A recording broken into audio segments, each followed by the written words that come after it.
Welcome to this explainer. I am absolutely thrilled you're here today. As a productivity expert and, frankly, your mentor for this session, I want us to dive right into this masterclass on how to survive and actually thrive in our modern knowledge economy. Today, we're going to diagnose exactly why you might feel constantly busy, stressed out, and just completely overwhelmed, yet somehow still struggle to make meaningful progress on the projects that actually matter. We're going to look under the hood at the real mechanics of intense focus and figure out how to totally restructure your day for peak performance. Look, I want to speak directly to you about this frustration because it is so incredibly common for professionals right now. You know the feeling, right?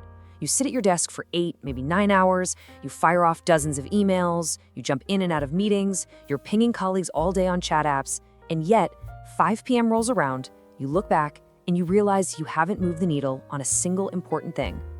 Well, the real culprit draining your energy and feeding you this total illusion of progress is something we call shallow work. To fix this, we're going to follow a deep work blueprint. We'll cover the shallow work trap, using your mind as a lens, and then break down a 3-step daily framework: claiming your space, batching and blocking, and finally, the shutdown ritual. Let's get right to it. Section 1, the shallow work trap, or the illusion of productivity. Have you ever been working on a really hard project and decided to just take a quick glance at your inbox for a second? Well, the core of this trap is a concept called attention residue, which comes from research by business professor Sophie Leroy. See, your attention doesn't cleanly snap back to the hard project. A residue of your attention literally stays stuck on those unresolved emails you just glanced at. This invisible residue slathers your brain. It dampens your overall cognitive performance, and it totally ruins your ability to work at an elite level.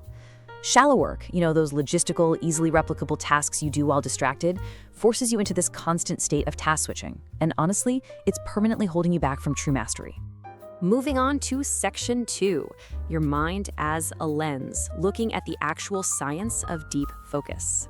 Listen to this brilliant quote from the early 20th century philosopher Antonin Dalmas Sertalanges. "Let your mind become a lens, thanks to the converging rays of attention." I just love that analogy. Think about a magnifying glass. Diffused, scattered sunlight just warms the sidewalk. But if you focus it into a single, intensely concentrated beam, it creates the heat necessary to literally start a fire.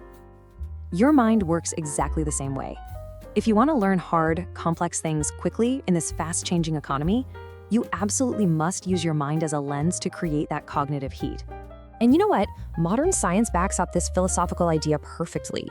When you concentrate deeply on a specific skill without a single distraction, you force a specific neural circuit in your brain to fire in isolation. This triggers cells called oligodendrocytes to wrap a fatty tissue called myelin around those exact neurons.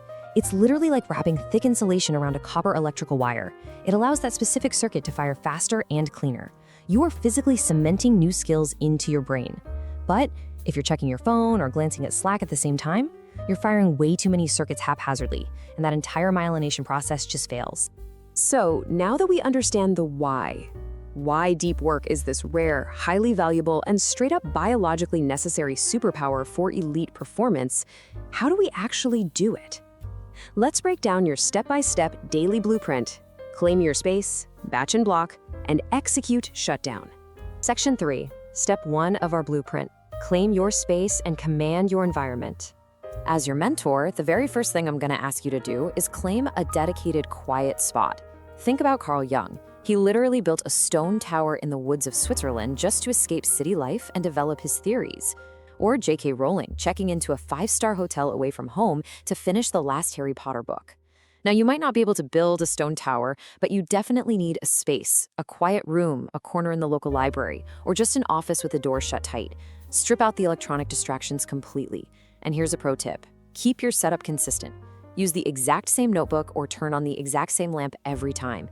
This acts as a starting ritual, signaling to your brain that it's time to enter deep mode, which instantly reduces the friction and willpower you need to get started.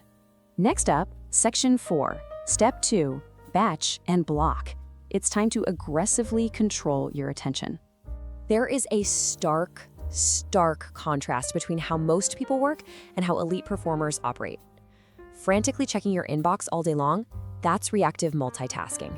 It's basically letting other people's emergencies dictate your attention, and it guarantees you'll be swimming in that attention residue we talked about earlier. The absolute game changer here is batch processing. You need to schedule your shallow work. Check your emails maybe twice a day at fixed scheduled times. Outside of those times, that inbox is completely closed. This specific habit protects your mental flow and builds an absolute fortress around your focus periods. So how does this actually look in practice? Well, it's called time blocking. Look, standard to-do lists are fine, but they don't have time attached to them.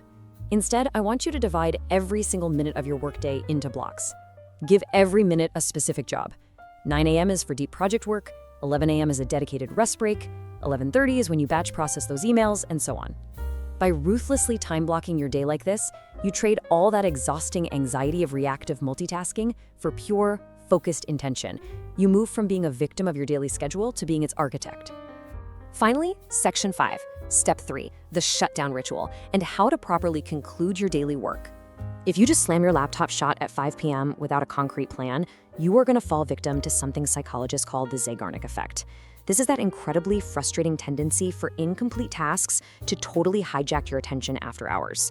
You know exactly what I mean. You're sitting at the dinner table trying to relax on a Saturday, but your mind is haunted by a vague email you forgot to send or a project that's slipping behind. This psychological effect destroys your ability to fully disconnect. And if you can't disconnect, your brain never fully recharges for tomorrow's deep work.